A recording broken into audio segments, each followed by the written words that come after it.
शहर के इलाके टैंकबंड रोड पर गणेश मूर्ति ले जाते वक्त नीचे गिर पड़ा, जिसके नतीजे में ट्रैफिक में शदीद खलल पड़ा। रियासत तेलंगाना के दारुल हुकूमत शहर हैदराबाद के इलाके टैंकबंड पर गणेश मूर्ति ले जाते वक्त नीचे गिर गया, जिसके नतीजे में ट्रैफिक जाम हो गया।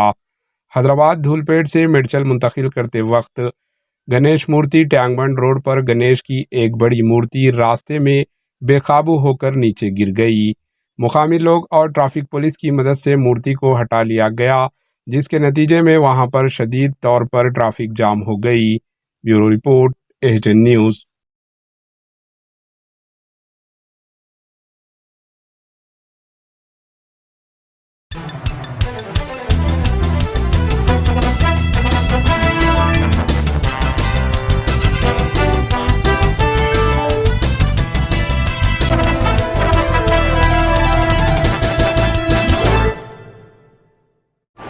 एएचएन न्यूज़ को लाइक करें, शेयर करें और सब्सक्राइब करना ना भूलें।